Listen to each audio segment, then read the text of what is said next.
chosen to do this not because she was a woman of her time, but because she was a woman ahead of her time. Oh man, I am so excited about this. Our next guests are here to share one of the greatest known stories of all time during the holidays. I'm talking about the story of Mary. And that just filled me up. Oh, yeah. Oh, that music was awesome. So here with us to discuss Mother of God, the musical, producer and musical composer Christian Bagby and Alexandria Joy, who plays Mary.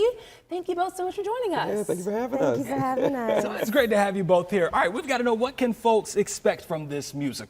It's funny, I think everybody goes into it thinking it's one thing. It's just like, oh, we're just saying this nice little Christmas story about Mary, and then it starts and you're just kind of immersed in like what that is, and the whole theme of the show is like duty and responsibility. And so to see how everything that she's believed in from since she was a child then becomes questioned as she grows into her adulthood, how does that shift from the things that we've always known? So yeah. You know what, that is so interesting. You always hear this story, but you never think of what it was like for this girl who is now in this situation. Exactly. Yeah. Exactly. That she really didn't ask for and has to deal with. So you played Mary. What was it like channeling that? I really relate to it today, actually, about, you know, women having taking agency and making decisions for themselves, even when they're asked really crazy questions and they don't do things because they have to. They do them because it's necessary and they want to. And it was just, yeah, it was, because it's not the normal nativity story. You have to really look at Mary from a perspective of a girl who was faced with a decision that just shook her entire world.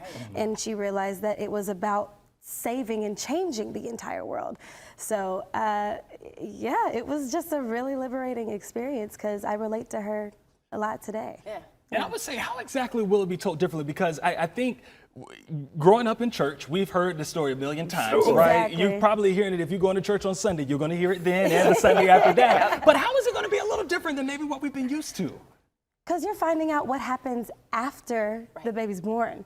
It's about Mary's trials and tribulations, what she was faced with you know, extra added things in there that you have to come to see the show to find out. Okay. But really, it's just, you know, about this woman who takes agency in a way that you never expect, because it's not a story that's told in the Bible. It's Mary's perspective of this story, because after Jesus is born, people don't really hear it. We don't hear anymore, right? That's it. That's it. Like, oh, that's it.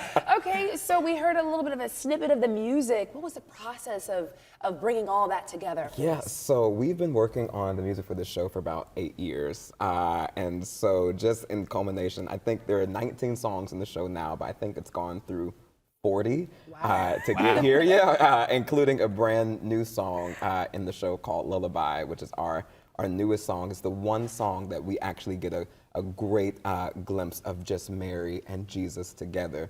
So being able to do that with just my writing partner, Christian Albright, and our music supervisor, CBD, just having them being able to work with us on this and just helping us bring it to life, I think really, really helped us hear it from all different angles. That's awesome. That sounds great. You can catch this through December 23rd. All right, we'll be back after this.